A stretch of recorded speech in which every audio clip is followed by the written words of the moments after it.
Hello, I am Lady Gwlados Vachan. I also go by Domina Lucretia Lepida, but Gwlados is my persona for all of my makeup studies and personal care and hygiene. So I'm going to sort of speed through some of the handout things and get to showing you a bunch of stuff that is like right off camera and really fun. So I want to get to that as soon as possible. And for almost everything that I have here, there is a recipe included in one or the other of the two handouts that I pasted in the chat. And also my email. So if you have any issues or if there's a recipe you wanted that isn't in the handouts, you can feel free to get in contact with me about it. I am more than happy to share any question or query or celebration or commiseration or anything like that, big or small, significant or insignificant. I'm happy to share any of that with you. Feel free to email me about all the stuff, because this is like one of those things I can geek out literally for the rest of eternity about. So I have in the handout, in the handout that's actually the Health and Hygiene for All Genders handout, it has some different selections from period sources, talking about just basic health and lifestyle tips. And they're basic, and they're honestly not horrible suggestions, as you might think. Things like after rising from the bed, walk, stretch your limbs, contract your head and neck. In warm weather, have a bath in cool water, put on fair garments that you enjoy wearing, clean your teeth, stand as much as you can, eat, drink, walk, and converse in moderation according to whatever your usual habit is. Exercise moderately by walking or riding. Sleep when you feel tired. Don't sleep too much. Sleep before food makes a person thin. Sleep after food makes them fat. That's a good observation they had. So because this is coming from the 14th century. And change your habits gradually, which is actually really good advice that we still often forget. There are also some rules for eating and drinking that are some really smart ones, like when you eat, let some hunger remain. And those are all coming from the Physicians of Mythai, Book 1, which they are a group of Welsh physicians. But if you look at the recipes that they're giving in the book, they're not specifically Welsh. They're very of a piece with the rest of the European medical canon.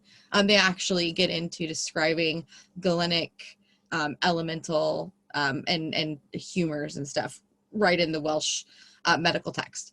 But if you have a Welsh persona like me with my Gwladoses, it's a really fun source to check out. I also include some information from the Furtula, which is a 13th century manual on women's medicine, but it's on women's medicine, but honestly what it actually is things that women are going to be making and then deploying on someone, because there are specific recipes in the book for men, like specifically for men or specifically for penises, which, you know, not a lady thing. At least not in a 13th century sort of evaluation. Or 12th or 13th century. So it's just things that women are making and using. So they're like household recipes, household tips. And so the makeup and the things like for teeth or deodorant, that's not to say that men didn't use deodorant. Men used deodorant, but men used deodorant because the woman in their life would make it or arrange for it to be made and give it to them and make them use it. This may sound familiar to some of you. It's a gender role that's been with us for a long time, but this is the thing. You couldn't get away with not using deodorant if you were a noble. Like that was low class, and it was, you know, gauche and inappropriate. So a big part of comporting yourself as a noble extended to adornment with what we would consider to be cosmetics. They considered them to be just an extension of medicine. Oh, your face is too ruddy. We will make it paler because that's something that is wrong, and we will fix it with a medicinal. And I was actually discussing with someone and pointing out that a lot of medieval recipes are not so much like recipes, they're more like life hacks. Like they'll be like, wash out your mouth with strong, sweet, cool water. And you're like, well, that's not a recipe. That's good advice. It's a great life hack, I guess, but it's not what we would think of as a recipe. So there are some that are really pretty simple. But it goes through a beauty routine. And this would be the beauty routine that would be for everyone. And if you look in period art for your time and place, and you look at a man and you look at a woman, I bet you if they are both the sort that like would be very decked, they'll both have makeup on. I forgot to pull this up, but I do actually have some examples of that, and I can show you how ridiculously the same they look. All right.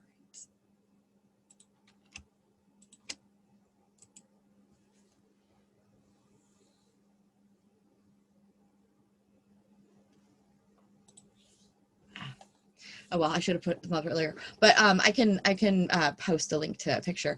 But if you look at the artwork, you can see that the actual beauty ideal for both genders is exactly the same, and it's described exactly the same in texts. They're going for an oval face. They like gray eyes, blonde hair, youthful, bright skin. So those things are the same for men and women, and medicine is the same for men and women, with the exception of the fact that obviously humorally they're different, but you know, something that whitens your skin.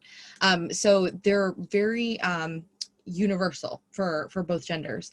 You don't see the makeup things or the things like dental stuff or deodorants or hair treatments, including like all kinds of things to make your hair nice. But you also don't get things for like any kind of issues with your genitals. In most of the texts that are written specifically for a male audience, those are full of things along the lines of like wounds and more so like major diseases. But the sort of household domestic canon, those go into your women's manuals, which doesn't mean that they're explicitly only for women. It just means those are the manuals that are a woman's sphere of the things she's going to be using. Could I throw a question in? Sure, please. You mentioned very strong gender roles with the makeup and the cosmetics. Yes. So if someone were a landed noble or the eldest son of a landed noble and was not married yet, and let's assume they were of majority and not a child, would they have a female retainer in their entourage that they would hire to provide these things, or would they go without? Was having access to these things as a man an indication you were married, or were these things that wealthy would buy even if they weren't married? I would suspect that you would probably buy it if you weren't married, but you would probably have some woman in your life that would provide it. It might be your sister, it might be your mother. We have a very much more fragmented idea of family. We also are more ambilocal. Most people would be staying pretty close to their family, even nobles. So you might go and take your mom with you if you didn't have any other women in your life. If you didn't have a wife yet, but lacking all other things, that's what apothecaries were for. And that actually, it's not in our period, but that the beginning of the apothecary that starts in our period eventually gets to the point where women are going and picking up their specific cold cream recipe, and the apothecary is fine-tuning it based on the weather that month or that period. So it gets to be incredibly exact and a very much a stock and trade of these custom-made products that people are going out and buying because the population density has given that opportunity for the specialization of actually having an apothecary shop. And that gets started in our time period, and it just gets cooler and cooler and cooler as it goes on. But I would think that you would probably hire someone. You might not hire a woman, though. This is a thing. You would probably hire a man who had these skills, which would be a very special thing for a man to have, or a very uncommon thing. But you would probably hire a man because it's a very intimate task, like tending to your body. And so you would probably have a male servant that would do it. But yeah, the gender roles are very strong, and they're not so much. So for us, the gender role says that men shouldn't beautify themselves, but that's not the way the gender role breaks down. The gender role just breaks down in the men aren't necessarily the ones who are taught the skill of how to beautify themselves, but they are still to be beautified if they are going to show off their wealth. Because so the perfumes are the first and most often used cosmetic. The oils to make them are expensive. The fragrance ingredients to make them are expensive. It takes months and months and months to make them. So they're also quite labor intensive as well as expensive. So it's literally like you can waft the smell of your money off of you. And that was a really big deal, and people love to do it, much like they love to show off their wealth nowadays. So, and then with cosmetics, the same. You can get vermilion imported from India and wear, like, literally show in the color of the rouge on your cheeks how wealthy you are, because the different pigments that were available to people at different scales, this is kind of jumping ahead, but at different points in the economic scale. So this is an iron ochre, so red ochre or oxide, and it's a color we're all pretty familiar with. But you think about that, and this is an actual vermilion, because actual vermilion is really deadly. But I did some small tests with actual vermilion and then used some synthetic colors to get this approximation. Ooh, there we go. So it's a much brighter, more vibrant red. And when you mix it, when you're putting it on your cheeks, it's blending with a white underlayer, and it makes just a really beautiful, bright pink. But that is so obviously different than someone who can only afford the iron oxide. So it was a really, really major way to show off your status. And if you start looking at the artwork, you will start noticing that people are a lot more made up than you thought they were, unless they're one of the pious people. And that's actually a thing, is that they specifically paint pious people or saints or people that they're trying to portray in that way as unmade up. And that starts to become a really glaring thing once you know what you're looking for. So I have some quotes from the Furtula talking about a beauty routine, and I have a quote about bathing from the Anachronism Sanitatis, so the Medieval Health Handbook, which was a collection of information taken from mostly Arabic sources, taken from Roman sources, taken from Greek sources, but it was very accessible, and it was sort of published very commonly as like an everyday handbook that more upper class families would have access to and use on a regular basis. It's a great and very cheap little book to pick up if you want to just document, hey, they had watermelons, because they'll have a picture of watermelons, and they'll have people like using the watermelons, and they'll talk about watermelons. So it's a really good book for that, and for the medicinal information that was available to like the common man. The first thing we're going to talk about is cold cream, because this is really fun.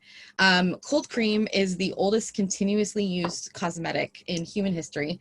It is like my favorite. I actually mixed up this batch. I've been missing it. I like to use this as my morning oil cleanse, like every day. It makes my skin really happy. You can tell I haven't been using it.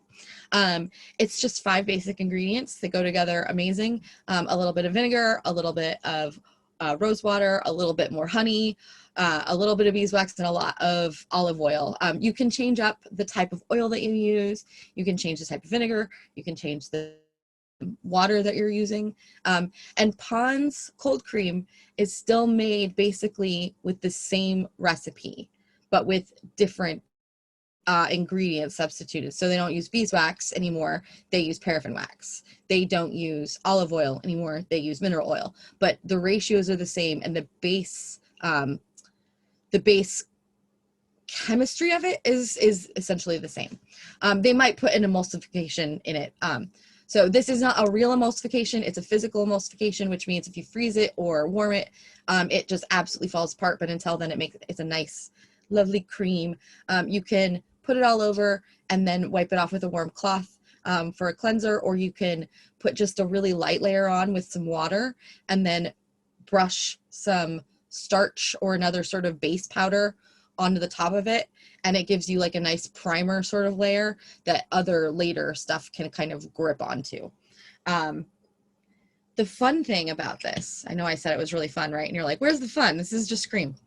The fun thing about it is that it was originally prescribed by Galen in the 2nd century for men to apply to their testicles to cool them off in case the heat of their loins was keeping them from being able to conceive children. So within 100 years, people had started putting it on their faces, and we have been ever since. But that's a little fascinating thing you can think about at 3 a.m. instead of worrying, is how did they decide to take ball cream and put it on their face? Who knows? We don't. But it's actually, if there's like one thing you could make and like actually use on an everyday basis, I would recommend the cold cream. I have some soap. I have Aleppo soap, which is from Syria. It's made with olive oil. Olive oil soaps were like all the rage. They brought back the soap making techniques from the Crusades when they went on them. Actually, if you look at Arabic sources, the main thing they say about the Crusaders is they're all stinky and they don't know what medicine is. So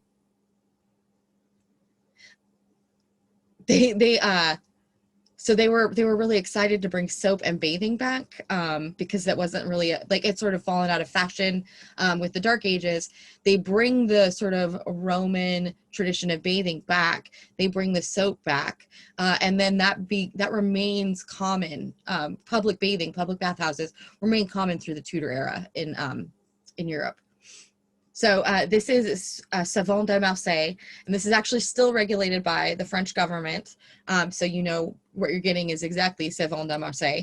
And they were the big soap making center after Aleppo.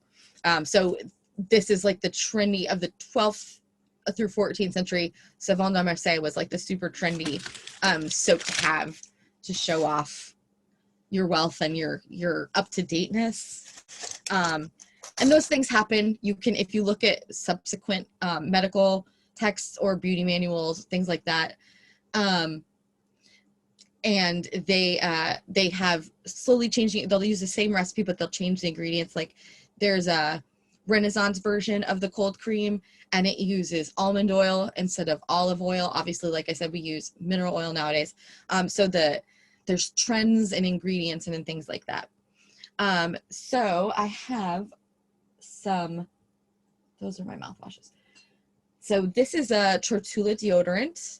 It is just a basic vinegar with bilberry leaves, which are European blueberries.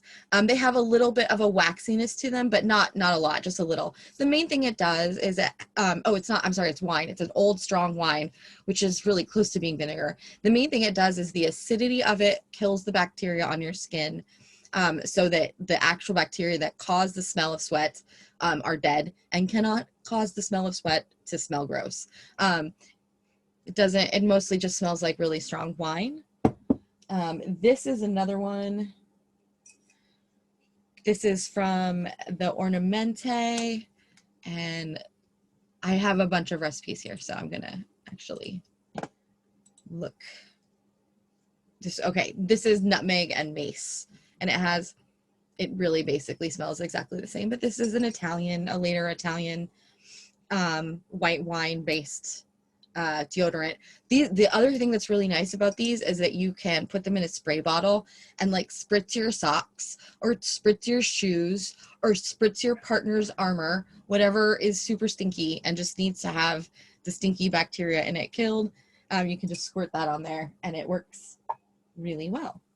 There is also in the make and take giant handout, there is also one that uses lead originally, but I I have instructions for using a white lead substitute, and some borax and some camphor. And then you roll it around in rose petals, and it's really nice. But then you like wet it and wipe it wherever you need. It does leave like whiteness. So they use like just a little sponge or a little piece of fabric and just pat it on wherever you want to make not sweaty or not smelly, really, because it still sweats. It's not an antiperspirant, it's only a deodorant. And so then you'll be like kind of wet, and I have like a little fan, and I'll fan to get everything dry. But the makeup, as we'll see, is something with lots of layers that have to dry down. So I get I have a little fan that's just part of my little hygiene routine. Could I interject something real quick? Sure. Don't get me wrong, the idea of deodorizing an armor bag sounds great. If it's not your armor bag, please take notice that active acids like vinegar can do irreparable damage to certain armor finishes. So please check with the person whose armor it is.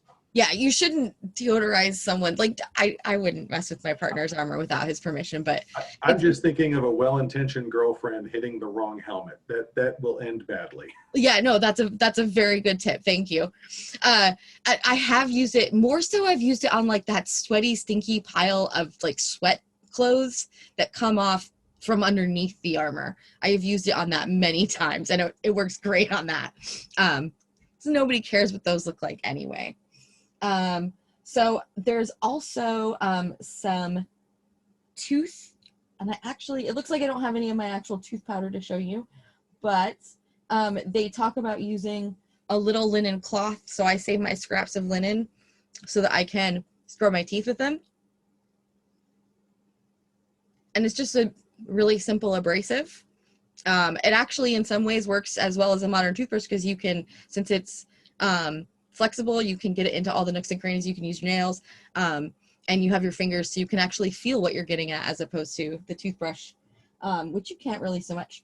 They talk about using white wine. They talk about using fresh, cool water as a mouthwash, but they also talk about using infused wine things. Things in wine are just like a whole section of medieval medicine, which, at least there's wine. Yes, white wine and mint. That's this one. So that's the Gilbertus Anglicanus. It's not as bad as you would think. Like, I have used it many times. It's not like I wouldn't want to drink it recreationally, but it's not horrifyingly disgusting. This other one is not either. It is from the Physicians of Mythi, which is, of course, why it has an unpronounceable Welsh name on the label. It is made with rosemary and with myrrh. And myrrh has a reputation as being used as an oral remedy. But I don't know if that's necessarily based on the fact that it does anything, or if that's based on the fact that it makes your mouth tingle sometimes, which certainly feels like it's doing something, which in traditional apothecary is like at least half the battle. So I'm not sure. There's a lot of little things like that where once you start to learn a little bit more about how the plants work, you're like, that's interesting. All right, so I have some hair things. I did make some very simple perfumed hair oil in my braids class earlier. Basically what you can use is use any liquid oil that you're comfortable putting on your body, and just a few drops of essential oil or any body safe oil-based fragrance, and just put a couple. I do maybe 6 drops to 2 tablespoons. You want to keep it weak, because those things can be strong, and you don't want to have so much in there that it irritates your skin. It's no fun. I've done it accidentally. Learn from my bad mistakes. But it's basically just oil, and you can put that in your hair. You can rub that into your skin. It's oil-based perfume was their main form of perfume, and they would use it to perfume pretty much everything. I've even run across people talking about dipping cloth in perfumed oil to perfume the cloth with oil. And I'm just like, I'm not sure I'm ready to like sacrifice the dress to that yet, but I'm sure the day will come. So they're putting the oil-based perfume on everything. And it also is really nice to use in your hair when you're doing some of the period styles. It keeps it from being quite as frizzy. There is a recipe for making orange blossom oil, which is like an infused oil with orange blossoms from the Manual de Mujeres in the Make and Takes. But a really easy way to make them is to do just vegetable oil, vitamin E, and some essential oil. But it's really nice, and it definitely adds a lot to that medieval sort of feeling. Different areas, different cultures would use different fragrant things to sort of to perfume it, but there is not a place in the world where rich people did not use perfume to show off how wealthy they were.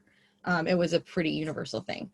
Now, a natural byproduct of the way that they made their perfumes by infusing powdered fragrant materials in oil that had been prepared is that they had a bunch of powdered fragrant materials left over, and so they also used powdered herbal perfume. This is one from Furtula that everybody says smells like Christmas. It works really well as like sort of a natural dry shampoo. It soaks up oils in your hair, things like that. When you use it, you use your fingers to make little like rows in your hair, and then you just sprinkle little bits into those tiny little mini parts, and then massage it in. And if you give it a good massage, you will not spend the rest of the day with dryad dandruff, as I like to call it. But if you don't right away, then you might have some little bits of rose petals and stuff that fall out of your hair. But it smells really nice. The smell sticks with you for a nice long time, especially if you do hair powder and the hair oil. The hair powder is also nice. You can sprinkle it in. They would actually sprinkle it in their bed and call it sleeping in your perfume. They would use the powdered perfume to scent clothing before they, like when they were storing it. It probably also kept insects and stuff away, like we were discussing before class with the tea tree and the mint and the strong smells. Clove oil is going to keep critters away as well because it's very strong. All right, so those hair. It keeps some people away too. Yeah, it will. All right, so we're on to actual makeup. Okay, awesome. So I have a few different makeup things here,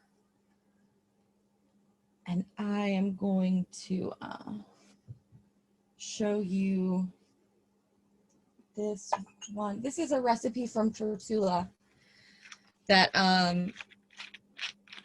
uses white lead and rose water to make little pellets of pigments.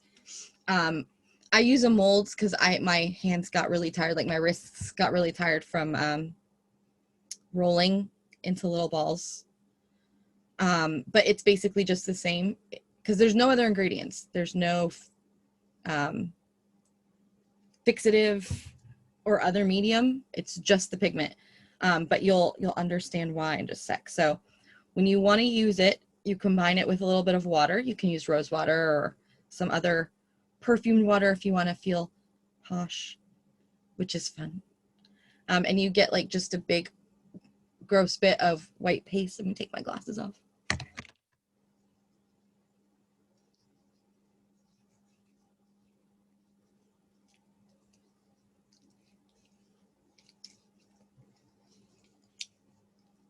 Okay, so it looks horrible. You are thinking. You are not wrong. But I'm not done.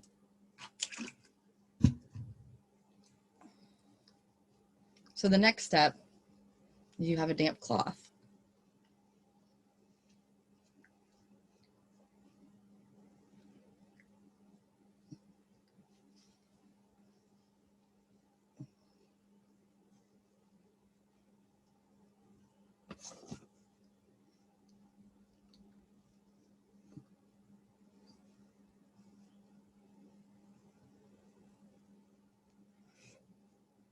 And when you wipe it off, it leaves just a little bit of the residue of the pigment behind. Like if you've worked with pigments, yeah, it's really subtle. This is actually why I prefer this one. Because if you look at the artwork, until you get to the Elizabethan era, you're not going for like a stark white face. you're going for the softest brightening with your white. Which is why if you're a person of color, you may want to choose to go with a foundation that is a few shades lighter instead of going for the whiteness. Or if you have a more cool toned skin, the white may look fine. But if you have a very warm toned skin and you're a person of color, you might want to go with a lighter foundation shade to get that very bright skin tone. You literally just picked up a halo. Yeah. It's from the light reflectivity, but you literally, your image, you just picked up into your halo with that makeup. It's very stark on this camera angle. Yeah. Okay. Well, it's not. It's actually a pretty subtle effect. And the way it works, if you've ever worked with pigments, what makes it work is that the pigments are very sticky. Like they just have that draggy stickiness, and they stick on everything, and it's impossible to clean them up, as we've all experienced. So this takes advantage of that by just getting that natural residue, and it takes off everything except for that little bit of natural residue. I do have. What was that product again? I mean, you were talking about white lead. That's not lead that you just put on your face. No, ma'am. Yeah. It is. I did a test with white lead to make sure that the color was not too stark. But what I use is a combination of zinc oxide and white kaolin clay. Because the thing about lead, okay, if you're using lead in a scribal sense, you can just use any white pigment to replace it. But if you're using it on your face, it needs to have some of the texture and that lead has. And the main thing about lead is that lead is incredibly creamy and smooth. Honestly, it feels incredibly luxurious. Like if you touched it, you would understand immediately why they used it for hundreds of years, despite knowing that it was bad for them, bad for their skin, bad for their internal organs. Like they knew these things, they were not unknown, and they used it anyway, because people never ever make bad decisions to look better and for shallow reasons. That's definitely not a thing humans do. So I use the substitute. You can use a substitute of titanium dioxide. My skin does not really like titanium dioxide, and the zinc actually has some anti-redness properties to it just on its own. That's why they put it in diaper cream. Another alternative you can use is actually to get diaper cream. It works great. It's super cheap, and I super recommend it if you're looking for a really nice, like, quick way to get a sort of medieval foundation look. The regular one is good for most people. I like to get the extra strength one with extra zinc because my skin is kind of oily, and I feel like to get the amount of pigment on my face that I want, I have to put too much actual like cream on my face. So I like to get the stronger, as well as you can actually purchase white foundation. It's LA Girl. It's not even a super expensive brand. They sell it as a lightener for other foundations. So and that sunburn cream that people put on their noses. Yes, you can is also that basically zinc, I think. Yep, you can use any kind of mineral-based sunscreen. Okay. Although people work really hard when they're making those on the chemistry end to make the zinc as invisible as possible. So you may not be getting enough of the pigment color, but you should absolutely wear sunscreen. And this is not sunscreen. You cannot make sunscreen at home. I have tried. It is chemically impossible. It's chemically impossible. Don't think you can, because you can't. It's sad, but it's true. And it has to do with some chemical things like zinc particles scrunch up if you don't have very special ingredients to go with them, elaborate, expensive ingredients to keep the dispersion equal. So it may look like an actual coat that keeps your skin safe, but it will not.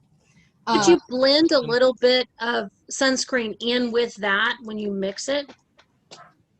No. Well, yes, you could, but I wouldn't recommend it. I would recommend that you put on a layer of sunscreen, let it dry, and then put on a layer of makeup. Well, just like you did for regular makeup. I got a Okay, thank you. question. No, you're welcome. And honestly, like I'm strong on this just because I made those mistakes and I want to save y'all's skin because skin cancer is for real. So the foundation, I also have one that I have made that works well for really oily skin, sweaty days here in Trimaris, that uses just a little bit of gum arabic, just like you would a scribal pigment, along with the lead substitute and a little bit of talc or starch powder. So it's not too glaringly white. All right. So this is the thing about the white pigment. They do use balms, like pigmented balms, and they do use white pigmented balms for the face. But things that are water-based or alcohol-based are far more common. So that's one of the advantages of getting that layer of white pigment down is that you can actually, when you put your red on, when you put your color on, instead of applying a layer of pigment on top like we normally do with our blush or lipstick nowadays, you're actually putting on a layer of dye that is dyeing the foundation color on your skin already. And so you get like it's a really nice translucent color. This is, the applicator looks really gross, but I promise it's not really gross. This is a tincture of red sandalwood. It's actually a really simple cosmetic from 1509, I believe, of Caterina Sforza. Fantastic lady. If you want to learn more about an awesome lady from history, you should look her up. But it's just a basic tincture of red sandalwood. I put it in this little lip gloss container so I don't have to worry about awful spills. And now, being that it's a tincture, that means it is pure alcohol. So it goes on, it's cold, you can feel it evaporating, and it can dry out your lips. But you can put chapstick on over it once it's dry. And one thing that's nice about this is that it's a really buildable color. Like you can go for a more demure, like Lady of the Manor thing. I keep using all this incredibly feminine gendered language. You can go for some, like a more demure, more pious, more less concerned about all these worldly things so much, you know. Or you can really get in there. It's okay. I'm not too proud to use feminine terms. Color's color. I do have a rant. Okay, I will apologize. This is a slightly like not PC thing. I do have a rant about how putting pigments on your skin is a tradition as old as humans using fire and cooking our food with fire. So I don't know why men decided to get off the being human train, but like they should get back on. Also, men look hot with eyeliner on. All men. I can tell you exactly where we hopped off that train. I wasn't part of that conversation, but I read that book. Well, get back on. Get back on. It's fun over here. We have a million colors of eyeliner now. So this last cosmetic I was showing you is another one from Furtula, which is the 12th and 13th century. This one is water-based. It uses rose water as the base. And what you do is you mix shavings of what they call brazilwood, but what is actually sapinwood, because we named Brazil after Brazil wood, not the other way around. And so Brazil wood was then named after the country, which was named after the wood which already existed in India and was sapinwood, not Brazil wood. So if you're looking at period things and it's before the Columbian Cultural Exchange, and it says Brazil wood, they mean sapinwood, and that took me a hot minute to figure out. But you take some shavings of the sapinwood, and it goes into shavings really easy. Like you break it and it just kind of like splinters apart, and you put those. I'm gonna kind of show you into a little dish. It describes using an eggshell. I have used an eggshell. As far as I can tell, using an eggshell does not add or subtract anything from the process. So if you would like to use an eggshell, you certainly can, but you can also use anything else you want. And then the other thing you need to change the pH a little bit is alum. So you put just a few crystals of alum dissolve them into the rose water, and then put your shavings of sappinwood in there. And within a few hours, you'll start to get a really nice bright red color.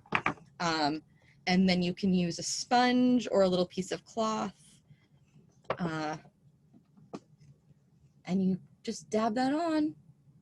And again, it's a very, you can put on a layer and then let it dry and then put on another layer if you want a more dramatic color. And you're gonna notice that I'm putting the rouge on down here on the wider part of my cheek instead of on my cheekbone. And that is because of a change in beauty ideal. They wanted an ovular shaped face. So you want to emphasize the roundness of your face by bringing that, continuing it down underneath your cheekbones. Nowadays, we're trying to emphasize how thin we are. So we put all of the rouge up here on the bones so we can de-emphasize. And if we're contouring, we're even more darkening this area. So it's a completely different face shape and beauty ideal that they're actually striving for, both men and women. So when you're putting on your rouge, you should put it on down here low on your cheeks. And if there's only like 2 things you take away from this, it is that everybody wears makeup if they're rich, and your rouge goes on your cheek, not on your cheekbone. Because that's a very common thing. It's in Roman, it's in Egyptian, it's in Greek, it's in European, it's in Renaissance. It goes all the way. So until we get into that modern Twiggy, or not Twiggy, but Kate Moss obsession, heroin chic thing, the rouge goes here. And I mean, someday I think we're going to be putting our rouge on our eyebrows. I'm not sure. It just keeps moving up. I do also have these. They're like I was talking about, the ones that are made with gum arabic. So they're like scribal pigments, and you can use pigments if you want to make something a little bit more modern-esque and user-friendly. These you just dip in water and you can dab on. And with some things you can get a really strong color and it looks really weird, and you start to think, well, I don't know, this looks kind of crazy. And consider that this makeup, you were either going to see it in daylight, so you were going for something very natural like what I have, or you were going for something very dramatic because you were going to be seen in candlelight. And think about if you have a really bright cheek, bright lip, pale face, think about how that looks in the candlelight. And how if you have lead also has just the faintest bit of shimmer that it brings to the makeup, the foundation. And they're also adding mercury and a bunch of other horrible things. But they make the makeup shimmer. They talk about it shining like the moon. So imagine that. Imagine like that look in the candlelight, in the firelight, and the lamplight. It makes it a lot more understandable why they're so into that look. In Europe, there is not an eye treatment that I have run across. And if you look in the artwork and you find one, let me know, because I would like to know. You do have a little bit of use of eyeliner and like kohl in Andalusia because of the Moorish influence, but that's about all you find as far as Western medieval time periods. And I think, yes, that is all the things I brought. Does anybody have any questions or about anything I show, want to see it again? I do. Oh, please go ahead. Okay. So I also do like Wasteland cosplay, and when you talked about the white in the face, I tried to do a war boy type thing summer before last, and I ordered some of that surfer nose stuff, and it is a goopy, awful mess. Oh yeah, okay. Does the baby paste stuff, does it dry when it gets on your skin? No, like not a lot. It soaks in. It soaks in more than it dries. Okay. If you have the kind of oily skin where me describing that to you just feels uncomfortable, I would recommend you go for one of the dry, like the one where you just make the pure pigment little bits, let them dry, and then reconstitute them with water, put it on, wipe it off with a cloth. That will work really well for you. as will the making them with a little bit of gum arabic to hold it on your face. Not more than 10% though. You don't need more than 10% by weight. Okay, what is that called so I can look it up? Gum arabic. And the powdery stuff, that's zinc, right? Zinc oxide. I use a combination of zinc oxide and white kaolin clay. You can get the gum arabic in some of the spice company stores, the food product stores, and they also sell it in chunks that you can add water and thin it down in the scribal area, because we use gum arabic with pigments. How do you spell the clay?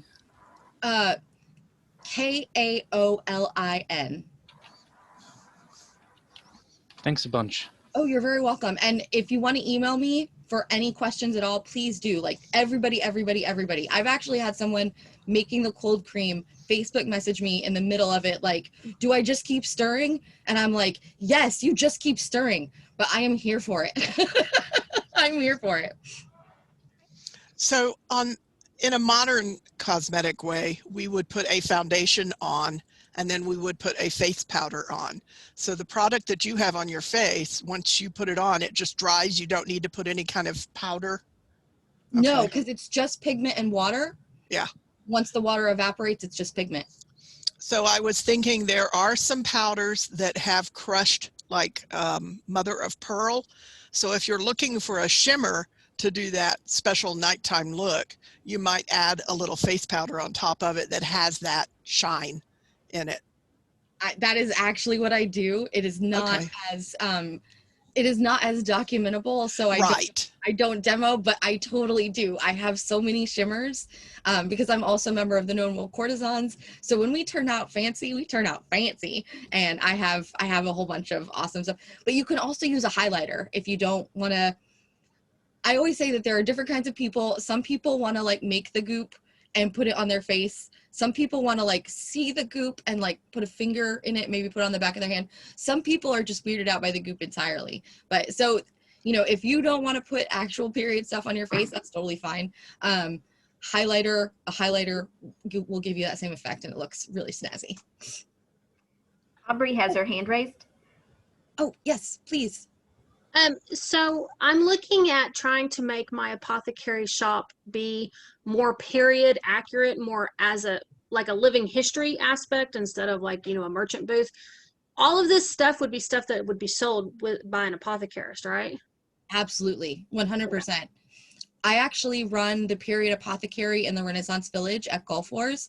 So if you would like to message me or email me and to talk shop, like literally to talk shop, I would love to. to. Awesome. Thank you. You're very welcome. I have a whole apothecary setup I literally carry halfway across the country with me like once a year. So I'm happy to share. Can I have one quick question for you. After class, I would like to talk to you about your class. I do online teaching a lot, and I have a few bits of feedback for you that I think I don't want to waste time here, but do you have a few minutes we could talk afterward? Absolutely.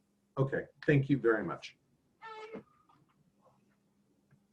All So right. I've got a question. Yes, ma'am. So have you ever tried to make foundation out of wheat or flour?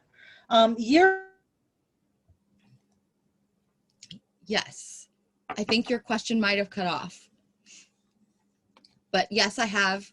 The starches that you ferment, so the way that works is that you use water to separate the starch from the gluten in the flour. Okay. I missed all of that because my internet decided it was going to be mean. So Okay. basically, I tried to make it out of the wheat berries, and the recipe I used said to just let it soak and set for 2 weeks. It made something so nasty that had to be thrown away. Yeah.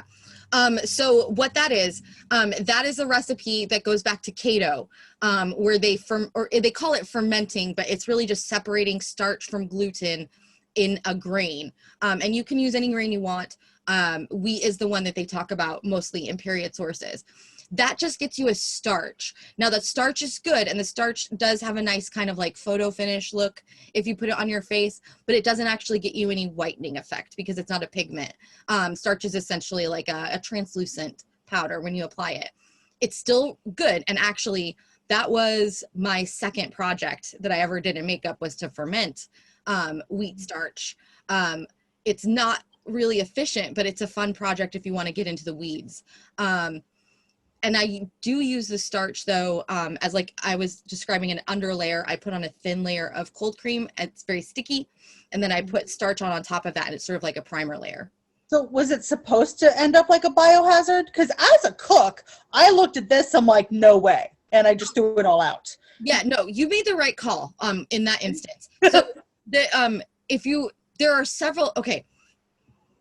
That thing with telephone of sources happens with that recipe. Yeah. So I have run across some versions of it that literally do not describe it well enough that you can reproduce it. There are others that do. Cato's instructions they work for sure. They're Roman, but I know that the method works. You change the water out in the method that works. So instead of, you leave it there for like 15 days in Cato's instructions, but you're changing the water out every day or every few days so it doesn't get fully rancid.